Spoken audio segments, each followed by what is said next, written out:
नमस्कार, दिल्ली लाइव में आपका स्वागत है। आपके साथ मैं धर्मराज सिंह। केजरीवाल सरकार ने नए दौर के बेहतर शिक्षक तैयार करने की दिशा में दिल्ली में world class teacher Delhi teachers university की शुरुआत की है। दिल्ली टीचर्स यूनिवर्सिटी देश में सबसे तेजी के साथ शुरू होने वाली यूनिवर्सिटी है, जिसकी विधानसभा में कानून बनने के मात्र 2 महीने के भीतर शुरुआत हो गई। डिप्टी सीएम मनीष सिसोदिया ने दिल्ली टीचर्स यूनिवर्सिटी का उद्घाटन किया। इस मौके पर उन्होंने कहा कि किसी भी राष्ट्र के 360 डिग्री निर्माण में शिक्षकों की अहम भूमिका होती है और दिल्ली टीचर्स यूनिवर्सिटी भविष्य के राष्ट्र निर्माताओं को तैयार करेगी। उन्होंने कहा कि यूनिवर्सिटी टीचर एजुकेशन के क्षेत्र में पूरे विश्व में एक ब्रांड के तौर पर उभरेगी, जहां ट्रेनीज को वर्ल्ड क्लास ट्रेनिंग देने के साथ साथ नए आइडियाज़ और प्रैक्टिसेस के आदान प्रदान के लिए राष्ट्रीय और अंतर्राष्ट्रीय संस्थाओं के साथ शामिल किया जाएगा, जहां यह सुनिश्चित किया जाएगा कि ट्रेनीज 30 से 50% समय स्कूल में बिताए और हैंड्स ऑन लर्निंग प्राप्त करें। साथ ही दिल्ली टीचर्स यूनिवर्सिटी में एक अनूठा सेल स्थापित किया जाएगा, जो दिल्ली के सभी स्कूलों में जाकर बच्चों को शिक्षक बनने के लिए ओरिएंटेशन देगा। आज की एक्चुअली मार्केट की जरूरतों के हिसाब से लैब्स बनाई गई हैं, क्वालिटी लैब्स बनाई गई हैं, जिससे हमारे बच्चे फील्ड में जो काम उनको करना है उसका एक्सपीरियंस, रियल टाइम एक्सपीरियंस यहाँ पे ले सकते हैं। मैं देश में, दुनिया में जहाँ भी जाता हूँ वहाँ देखता हूँ कि जो प्रोफेशनल कोर्सेज हैं उन पे बहुत जोर है। हमारे यहाँ थोड़ा सा दिक्कत हो जाती है। हमारे यहाँ जब 10वीं 11वीं 12वीं में बच्चों को पढ़ा रहे होते हैं तो चाहे अनचाहे, जाने अनजाने, हो सकता है कोई जानबूझ के ना करता हो, थोड़ा पेयर लर्निंग है, थोड़ा फैमिली से भी आता है, थोड़ा इंस्टीट्यूशनल स्कूल कॉलेज और इन सब से भी आता है। बच्चों के मन में ये डाला जाता है ग्रेजुएशन नहीं की ना, जिंदगी में कुछ नहीं किया। और ये बीमारी केवल डेवलपिंग कंट्रीज में ही है। आप डेवलप्ड कंट्रीज देखोगे, अमेरिका के यूथ से मिलोगे, आप यूरोप के यूथ से मिलोगे, जापान के यूथ से मिलोगे, वहां ग्रेजुएशन की चिंता ही नहीं है। आज की केजरीवाल सरकार की ओर से स्कूल, अस्पताल, बिजली, पानी, सड़क, परिवहन और वाईफाई समेत तमाम क्षेत्रों में किए जा रहे ऐतिहासिक कार्यों से प्रभावित होकर लगातार लोग आम आदमी पार्टी से जुड़ रहे हैं। इसी क्रम में बीजेपी से 2 बार के पार्षद और शहदरा दक्षिण के चेयरमैन देवेंद्र चौधरी और कांग्रेस के पूर्व पार्षद, डीडीए के पूर्व सदस्य रमेश चौधरी दर्जनों कार्यकर्ताओं के साथ आम आदमी पार्टी में शामिल हुए। मौके पर दिल्ली के डिप्टी सीएम मनीष सिसोदिया ने इन सभी को आम आदमी पार्टी का पटका पहनाकर स्वागत किया। इस दौरान डिप्टी सीएम ने कहा कि देश की राजनीति बदल रही है। जो लोग जनता और देश हित के लिए कुछ करना चाहते हैं वो आम आदमी पार्टी में शामिल हो रहे हैं। यहाँ आप एमसीटी प्रभारी दुर्गेश पाठक भी मौजूद थे। इस मौके पर देवेंद्र चौधरी ने कहा कि मुख्यमंत्री केजरीवाल ने दिल्ली में विकास का जो मॉडल तैयार किया है उसको सभी लोग फॉलो कर रहे हैं।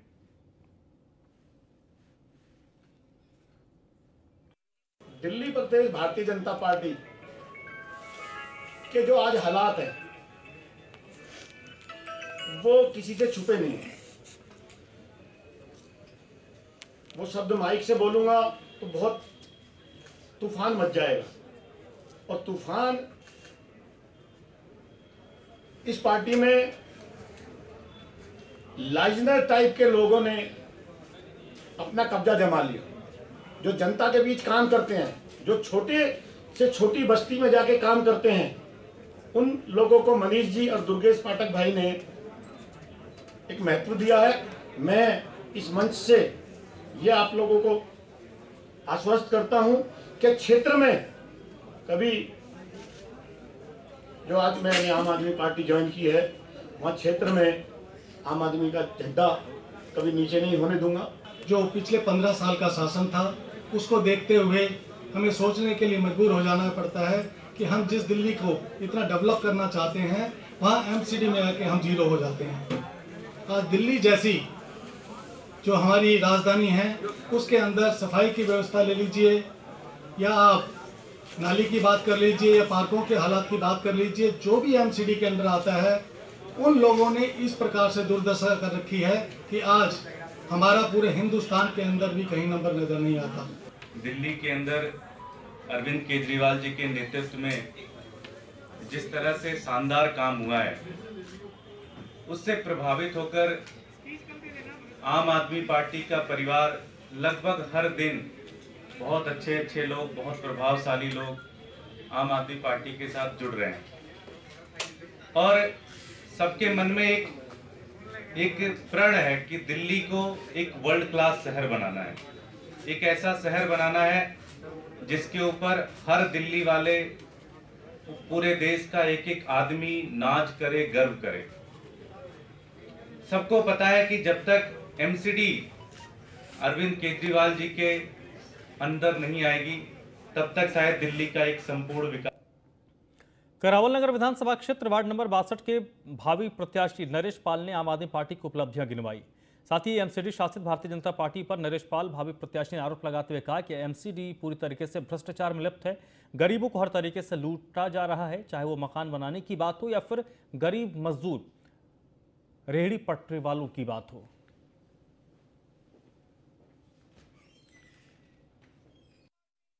दिल्ली में एमसीडी इलेक्शन नज़दीक है और हम यहाँ पहुँचे हैं करावल नगर विधानसभा में सादकपुर में। आइए यहाँ जानते हैं नरेश पाल जी से क्या है यहाँ एमसीडी को लेकर तैयारी। हाँ जी। देखिए, आप जिस क्षेत्र में खड़े हैं वो 62 सादतपुर वार्ड है और यहाँ पूरी तैयारी में, और मैं बात करूँ यहीं की नहीं, पूरे सादतपुर वार्ड की नहीं, पूरी दिल्ली में आम आदमी पार्टी बड़े स्तर पर चुनाव लड़ने जा रही है और जीत हासिल करने जा रही है। क्योंकि आपको पता है भारतीय जनता पार्टी ने 15 साल में जितने भ्रष्टाचार करे हैं उनकी सारी पोल हमारे भाई दुर्गेश पाठक जी ने समय समय पर खोलते रहे हैं जब से वो आए, और उनकी नाक में एक तरह से नकेल कसी हुई है पूरी तरह से भ्रष्टाचार के ऊपर। तो मैं चाहता हूँ इस बार पूरी दिल्ली में आम आदमी पार्टी का परचम लहराए और हम उसके लिए पूरी तैयारी में हैं। जैसे कि यहाँ पे आपका करावल नगर में अगर आपकी सरकार आम आदमी पार्टी एमसीडी में आती है तो क्या कुछ अलग होगा? देखिए, बहुत कुछ अलग होगा। लेंटर माफियाओं पे लगाम लगाई जाएगी, क्योंकि आजकल देख रहे हो आप करप्शन इतना बढ़ गया है कि किसी का अगर मकान बनने लग जाए तो लेंटर माफिया जाके खड़े हो जाते हैं। सबसे पहले उन पे लगाम लगाई जाएगी। हाउस टैक्स की बात करें तो जो छोटे मकान है सबको रिलीफ करा जाएगा और बहुत सारे भ्रष्टाचारों पर लगाम लगाई जाएगी। सफाई की व्यवस्था करी जाएगी। 3 पहाड़ जो हमारे कूड़े के पूरी दिल्ली में बने हुए हैं उनको ख़त्म करा जाएगा और बहुत सारे काम है ऐसे जो शायद किसी ने सोचा भी ना हो, वो आम आदमी पार्टी करेगी, जैसा दिल्ली सरकार में आम आदमी पार्टी करती रही है। ये थे करावल नगर वार्ड से मेरे साथ नरेश जी। कैमरामैन राहुल के साथ मैं आकाश शर्मा, दिल्ली। बाबरपुर विधानसभा सुभाष मोहल्ला वार्ड नंबर 48E की निगम पार्षद रेखा त्यागी ने आम आदमी पार्टी की उपलब्धियां गिनवाई। साथ ही दिल्ली की जनता से भी रेखा त्यागी ने अपील करते हुए कहा कि इस बार आम आदमी पार्टी को पूरे बहुमत के साथ जीत दिलाए और आम आदमी पार्टी को एमसीडी में लेकर आए, ताकि आम आदमी पार्टी एमसीडी में फैले भ्रष्टाचार को खत्म कर परिवर्तन करे। पार्षद रेखा त्यागी ने बीजेपी पर निशाना साध कहा कि एमसीडी गरीब लोगों की दुकानें सील कर उन्हें लगातार परेशान कर रही है। हाउस टैक्स के नाम पर एमसीडी दिल्ली की जनता को लगातार धोखा दे रही है।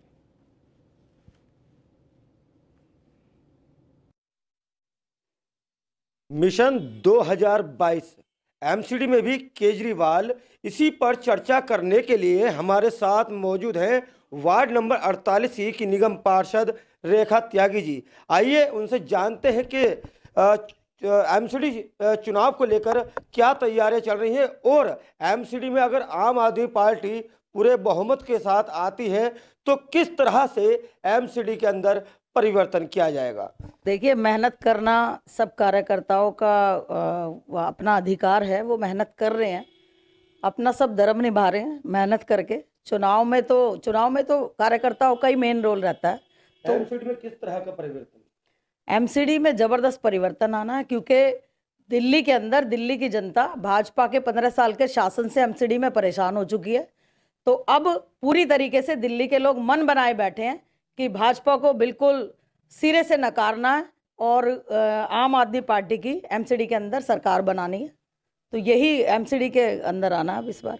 मतलब किस तरह के, इसे बहुत से मुद्दे होते हैं कि एमसीडी के अंदर कुछ ना कुछ बदलाव किया जाए। जिस तरह से एमसीडी में के अंदर अभी भारतीय जनता पार्टी है, तो क्या कमियां नजर आती हैं विकास को लेकर, या फिर कहा जाता है कि कहीं मकान बनते हैं उन पर लैंडर माफिया पे पहुंच जाते हैं, तो किस तरह का आम आदमी पार्टी अगर आती है तो किस तरह का परिवर्तन देगी, क्या नए मुद्दे होंगे?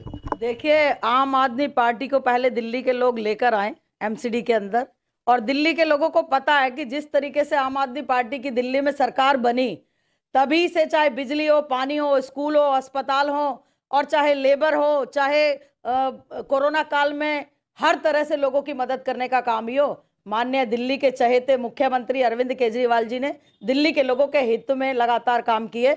और मेरा तो आपके चैनल को भी बहुत बहुत धन्यवाद कि आप लोग समय समय पे लोगों को जागरूक करते रहते हैं और हमारी विचारधारा को और लोगों की विचारधारा को हम तक पहुंचाते हैं और हमारी को लोगों तक पहुंचाने का काम करते हैं। आपका बहुत बहुत शुक्रिया। हमारे साथ मौजूद थी वार्ड नंबर 48 की निगम पार्षद रेखा त्यागी जी, जिनका कहना था कि दिल्ली की जनता ने अब की बार पूरा मन बना चुका है। रेखा त्यागी जी का एक बात और कहना है कि दिल्ली की जनता से आप हमें समर्थन दो और हम एमसीडी के अंदर परिवर्तन करेंगे।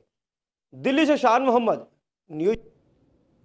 राजधानी दिल्ली में आम आदमी पार्टी निगम चुनाव की तैयारी में जुट गई है। इसको लेकर आम आदमी पार्टी के सांसद सुशील गुप्ता ने न्यूज़ 1 इंडिया से बातचीत की है। सुशील गुप्ता ने बताया कि सबसे पहले निगम के भ्रष्टाचार को खत्म करेंगे। दिल्ली में आम आदमी पार्टी नगर निगम चुनाव से पहले जोरों शोरों से जनता के बीच में जाने का काम कर रहे हैं और जनता से समर्थन मांग रहे हैं। तो किन मुद्दों को लेकर आम आदमी पार्टी जनता के बीच जा रही है? सबसे बड़ा मुद्दा है कॉरपोरेशन के भ्रष्टाचार को ख़त्म करना।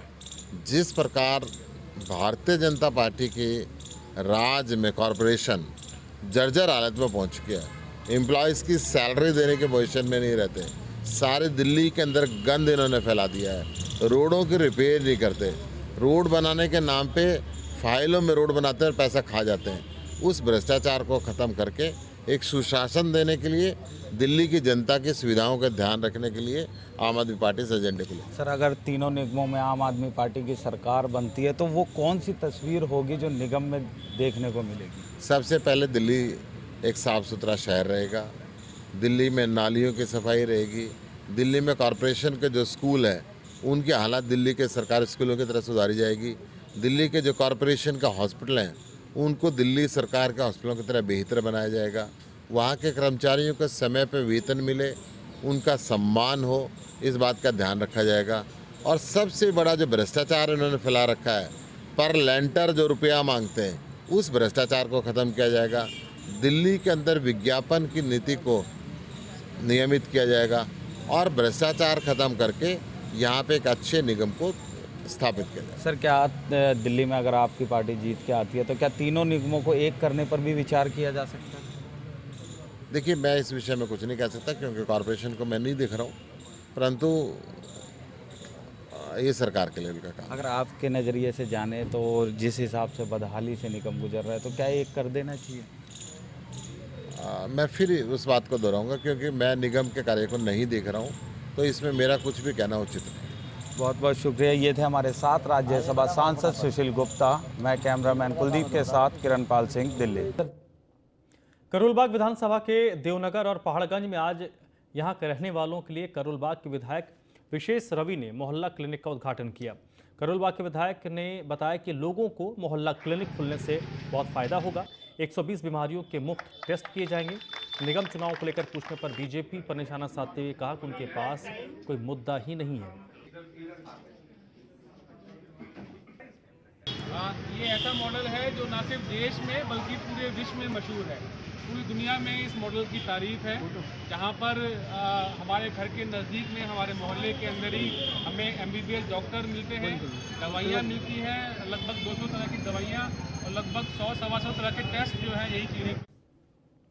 दिल्ली में MCD चुनाव नजदीक आते ही आम आदमी पार्टी हर जगह चुनाव पे माननीय केजरीवाल जी जो हर दिल अजीज मुख्यमंत्री हैं, उन्होंने और मनीष सिसोदिया जी ने और जैन साहब ने जिस तरीके से मोहल्ला क्लिनिक को सुदृढ़ और बहुत ज़्यादा ताकतवर बनाया है, जिससे लोगों को अपने घर के नज़दीक मेडिकल फैसिलिटी मिले, सारे सरकारी अस्पतालों में सारे इलाज फ्री कर दिए हैं। आज हम अपनी विधानसभा का 9 मोहल्ला क्लिनिक हमारे पास पहले से चल रहे हैं। 10वें का आज हमने शुरुआत की एंड्रूसगंज का झुग्गी कैंप में, 11वें की मेहरचंद मार्केट के इंदिरा कैंप में आज हम यहाँ 11वां शुरू कर रहे हैं। मुझे उम्मीद है यहाँ के लोगों को, जो बहुत दिनों से एक डिमांड आ रही थी मोहल्ला क्लिनिक खोलने की, कई हजार परिवार यहाँ लोग रहते हैं, उनको ये फैसिलिटी नहीं मिल रही थी, दूर जाना पड़ता था। अब के बाद जब ये कर्ज शुरू हो जाएगा तो आज के बाद 2 महीने के भीतर भीतर हमारी विधानसभा का हरिजन कैंप का 2 महीने के भीतर भीतर ये मोहल्ला क्लिनिक चलना शुरू हो जाएगा, जहां 140 तरह के टेस्ट भी मुफ्त में किए जाएंगे। सारा इलाज, चाहे वो ऑपरेशन हो, चाहे देखभाल हो, चाहे एडमिशन हो, सब तरह की फैसिलिटी यहाँ के निवासियों को मुफ्त में 2 महीने बाद मिलनी शुरू हो जाएगी। किस तरीके का आपका मुद्दा रहेगा एमसीडी चुनाव के अंदर? केवल एमसीडी में जो करप्शन है वो अगर खत्म हो जाएगा तो सारी व्यवस्था अपने आप दुरुस्त हो जाएंगी। चाहे वो स्ट्रीट लाइट का मामला हो, चाहे वो रोड का मामला हो, चाहे सफाई का मामला हो, चाहे लोगों को जो घर बैठे तनख्वाह एमसीडी में बेईमानी की मिलती है उनका मामला हो, लोगों के जीवन को कैसे अच्छा, स्वस्थ, सुंदर, स्वच्छ बनाएं, ये एमसीडी का काम है जिसमें वो हमेशा फेल है। अगर आप देखेंगे तो गंदगी के ढेर लगे पड़े हैं। यूक्रेन और रशिया के बीच चल रहे युद्ध में भारतीय छात्रों को वहां से वापस लाने का काम ऑपरेशन गंगा के तहत जारी है। अब तक हजारों छात्रों को घर भी लाया जा चुका है, लेकिन इसी बीच कर्नाटक के एक छात्र की हमले में मौत से पूरे देश में जहां माहौल गमगीन है, वहीं कर्नाटक के बीजेपी विधायक ने एक विवादित बयान दिया है। अरविंद बेल्लाड ने मारे गए छात्र के पार्थिव शरीर को भारत लाने की बात पर कहा कि एक मृत शरीर की जगह 8 छात्र लाए जा सकते हैं। इस बयान के बाद सियासत गर्मा गई है। कांग्रेस के सांसद शक्ति सिंह गोहिल से हमारे संवाददाता जिब्रान ने बातचीत की है। राज्यसभा सांसद शक्ति सिंह गोहिल जी इस वक्त हमारे साथ है। सर, जिस तरीके से यूक्रेन में युद्ध चल रहा है उसी के बीच में पहले प्रहलाद जोशी और अब कर्नाटका के जो एमएलए हैं उनका ये बयान आया है कि नवीन की डेड बॉडी की जगह 8 छात्रों को लाया जा सकता है। ये जो बयान है उसको किस तरीके से देखते हैं आप? बड़े दुख की बात है कि एक तो इस सरकार ने सबसे बड़ी गलती की। एम्बेसी ने खुद कहा था 15 फरवरी को, मैंने प्रेस कॉन्फ्रेंस की थी आईसीसी के प्लेटफॉर्म से 19 फरवरी को कि आप व्यवस्था दीजिए, एक बार युद्ध शुरू हो जाएगा, लोगों को दिक्कत होगी और आपके हाथ पे नहीं रहेगा। सारे एयरपोर्ट खुले थे, सरहदें खुली थी, अगर तुरंत व्यवस्था करते एक भी आदमी को थोड़ी सी भी दिक्कत नहीं आती। और देशों ने किया, बहुत सारे देश का एक भी नागरिक वहाँ नहीं बचा। हम हमारे आप को कोई छोटे मोटे पाकिस्तान जैसे बकवास देश के साथ हमारी कंपैरिजन नहीं हो सकती है। हमारी कंपैरिजन डेवलप्ड कंट्रीज़ के साथ होनी चाहिए। और हमारा इतिहास रहा है कि जब खाड़ी युद्ध हुआ लाखों लोगों को इसी देश की सरकार लेके आई थी, किसी को दिक्कत नहीं आई। हमारी कांग्रेस पार्टी की सरकार थी 2011 लिबियन वॉर हुई, लिबिया में युद्ध हुआ, हजारों लोगों को तुरंत लेके हम वापस आए, एक को भी दिक्कत नहीं आई थी। ये सरकार यूपी के चुनाव में रही और अब ऐसी बयानबाजी। भाजपा का एक नेता कर्नाटक से कहता है कि डेड बॉडी लाने में ज़्यादा जगह है। 8 लोग आ सकते हैं डेड बॉडी की जगह। देखिए, हमारे वहाँ एक संस्कृति है, हमारा संस्कार ये है कि डेड बॉडी को हम पार्थिव देह कहते हैं और जिंदा इंसान से भी ज़्यादा सम्मान पार्थिव देह को दिया जाता है। अगर किसी की स्मशान यात्रा निकलती है, बड़ा से बड़ा आदमी गाड़ी रोकता है, नीचे उतर के उसको दर्शन करता है। ये व्यवस्था है हमारी संस्कृति की। और इस वक्त पे इतने लोग नहीं आएंगे, अरे भाई आपके पास आपने एक तो सही वक्त पे इंतज़ाम क्यों नहीं किया, और अब जले पे नमक मत छिड़को, ऐसी बयानबाजी मत करो, देश की माफ़ी मांगो। जी, तो ये थे हमारे साथ राज्यसभा सांसद और कांग्रेस पार्टी के कद्दावर नेता शक्ति सिंह गोहिल जी, जिनका साफ तौर पर कहना है कि इस तरह की जो बयानबाजी है वो निंदनीय है और जो हमारे देश के छात्र हैं, जो हमारे देश के युवा वहाँ पर पढ़ने गए हुए हैं, उनको जल्द से जल्द वहाँ से लाना चाहिए। दिल्ली के पर्यावरण मंत्री गोपाल राय ने दिल्ली सचिवालय में प्रेस कॉन्फ्रेंस करते हुए कहा है कि दिल्ली को हरा भरा और प्रदूषण मुक्त करने के लिए दिल्ली सरकार लगातार प्रयास कर रही है। इसी के साथ दिल्ली में लगाए जा रहे पौधों का सर्वाइव करना भी जरूरी था, जिस पर खास ध्यान दिया गया है, जिसकी रिपोर्ट के अनुसार दिल्ली में सर्वाइवल रेट 75 से 80% पाएगी। साथ ही कई शहरों में दिल्ली फॉरेस्ट कवर में दिल्ली प्रथम स्थान पर है। इसके साथ ही पर्यावरण मंत्री गोपाल राय ने दिल्ली की सभी एजेंसियों का भी धन्यवाद किया और कहा कि दिल्ली को और अधिक हरा भरा बनाने और प्रदूषण मुक्त करने के लिए दिल्ली सरकार प्रयास कर रही है, जिसको जारी रखेगी।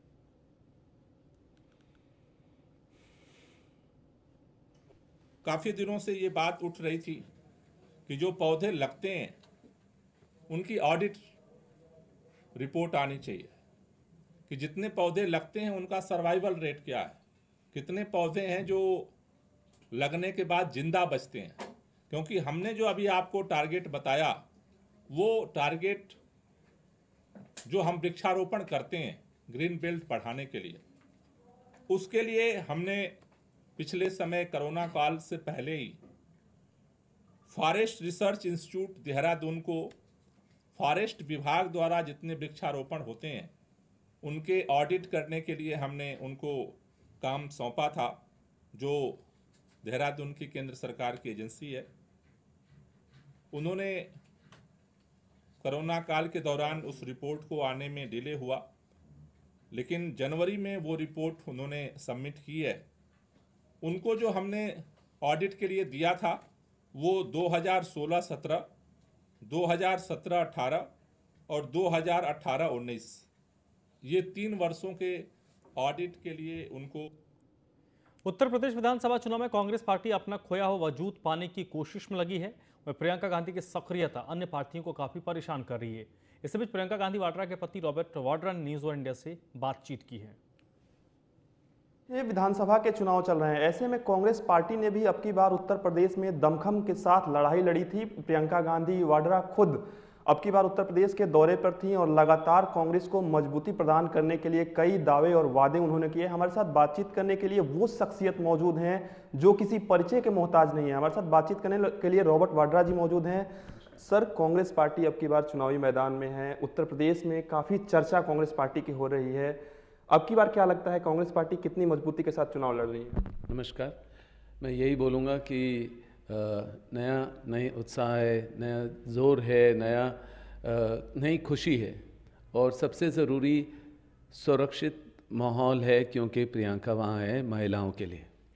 सबसे ज़रूरी जो उन्होंने अपना सोच है जो वहाँ डाला है सब महिलाओं के लिए कि मैं लड़की हूँ और लड़ सकती हूँ, क्योंकि उनको लगा काफ़ी समय से वहाँ समय बिताने पर कि महिलाएं बहुत कम निकल रही हैं। उनकी मुश्किलें हैं कि वो असुरक्षित माहौल है, वो अपना खुलेआम ना काम कर पा रहे हैं, ना रोज़गार मतलब उनके पास नहीं है और मतलब कि बस दबा हुआ उनको महसूस होता है, क्योंकि जब भी वो वहाँ गए हैं तो लोग उनके पास पहुँचे हैं, उन्होंने बोला है कि आप आगे बढ़िए, हम आपके साथ हैं। सर, पहली बार महिलाओं का जिक्र हो रहा है उत्तर प्रदेश में। प्रियंका गांधी ने नारा दिया लड़की हूँ लड़ सकती हूँ, 40% सीटें जो है वो महिलाओं को दे दी। अब बात युवाओं की कर लेते हैं। लगातार बीजेपी की ओर से ऐसे बयान आ रहे हैं कि गर्मी निकाल देंगे। सवाल ये है कि युवाओं के लिए भर्ती कब निकालेंगे? जब वो अपने वो देते हैं, जैसे अपने प्रचार करते हैं और वो लोगों से बात करते हैं, मुझे तो लग रहा है बीजेपी वाले वो उनको धमका रहे हैं, मतलब समझा नहीं रहे हैं, धमका रहे हैं सबको। और मुझे लगता है नौजवान बहुत ही परेशान हैं, क्योंकि एक तो जब वो उत्तर प्रदेश से बाहर आए थे, जब वहाँ उनको रोज़गार नहीं मिला और उसके बाद कोविड के वजह से उनको वापस आना पड़ा अपने गांव वगैरह, तो ना तो उनको इस बीजेपी सरकार ने कोई साधन दिया और ना उनको कोई किसी तरह से भी मदद दी। ये इसलिए पता है क्योंकि मुझे पता है, मैंने खुद वहाँ उनको खाना पीना और कुछ जूते वगैरह दिए, जो भी लोग रोड पे थे जो यूपी वापस जा रहे थे। और मैं खुद पूरा प्रचार के दौर नहीं पर अपना दौर ज़रूर लगाता हूँ पूरे यूपी में, क्योंकि वहाँ हमारे ख़ानदानी काम वगैरह है, कारखाने हैं। जितने लोगों से भी मैं वहाँ मिलता हूँ वो हमेशा कहते हैं कि यहाँ रोज़गार नहीं है और हमें बाहर जाना पड़ता है। सर, उत्तर प्रदेश में विधानसभा के चुनाव हो रहे हैं, आप सामाजिक कार्यों में काफ़ी सक्रिय रहते हैं। जिस प्रकार से बीजेपी पेश करती है आपको, आपके नाम हालांकि नहीं लेती है, लेकिन जिस प्रकार से पेश करती है उससे आप इतर नज़र आते हैं। आपको देखा जाता है कि आप गरीबों की मदद कर रहे हैं, खाना खिला रहे हैं। कोरोना काल में भी आप काफ़ी सक्रिय नज़र आए थे, गरीबों की मदद कर रहे थे, लेकिन आप राजनीति में उतने सक्रिय नज़र नहीं आ रहे हैं। क्या अब माना जाए कि रॉबर्ट वाड्रा जी राजनीति में जल्द ही सक्रिय नज़र आएंगे? देखिए, जब इस परिवार में वैसे ही सब लोग अपने प्रचार करते हैं या मतलब राजनीतिक तौर से हैं, तो अभी मुझे लगा था कि मैं वैसे सब लोग चाहते हैं कि मैं यूपी में कहीं ना कहीं से आऊं और उनको रिप्रेजेंट करूं और वहाँ उस शहर में प्रगति लाऊं, और उनको दिखता है कि मैं काफ़ी समय से लोगों के बीच में हूँ और मैंने काफ़ी लोगों के लिए मदद की है। पर मैं उस मदद को राजनीतिक तौर से नहीं देखता हूँ। इसका मतलब सीधा तौर पे ये समझा जाए कि 2024 के लोकसभा चुनाव में आप चुनाव लड़ सकते हैं। क्या इसके बारे में प्रियंका गांधी जी से, राहुल गांधी जी से या सोनिया गांधी जी से आपकी बातचीत कुछ हुई है? बातचीत होती रहती है और जब उनको लगेगा कि हाँ मुझे अपना कदम आगे लेना चाहिए राजनीतिक तौर से, तो मैं ज़रूर आऊँगा। सर, प्रधानमंत्री जी आपका नाम तो नहीं लेते हैं, लेकिन जिस प्रकार से आपने सुना होगा अक्सर भाषणों में 2G 4G जीजा जी का जिक्र करते हैं। एक बार उन्होंने कहा कि जो अपने आप को शहंशाह समझते थे उनको अब ईडी के दफ्तरों में उनके जूते घिस गए। इन सब बयानों को आप किस तरीके से देखते हैं? मैंने जैसे बोला कि जब कोई गलत काम नहीं करता है उनको इन चीज़ों से कोई फ़र्क नहीं पड़ता है। चाहे प्रधानमंत्री जी कुछ भी बोलें, हम हमेशा उनको रिस्पेक्ट से डीलिंग करते हैं, कभी हम कुछ गलत नहीं बोलते हैं उनके बारे में। और मैं यही बोलूँगा कि अगर उनकी नाकामियों को और अपनी जो कुछ यहाँ अगर वो किसी चीज़ में फंस जाते हैं तो रॉबर्ट वाड्रा का नाम याद आता है। धन्यवाद सर। तो ये थे हमारे साथ रॉबर्ट वाड्रा जी, जो लगातार सामाजिक कार्यों में नजर आते हैं। अब निश्चित तौर पे राजनीति के क्षेत्र में भी कुछ बहुत जल्द ही नजर आने वाले हैं। वीडियो जर्नलिस्ट नयन गोसाई के साथ पीयूष तिवारी, नई दिल्ली। इस बुलेटिन में फिलहाल इतना ही।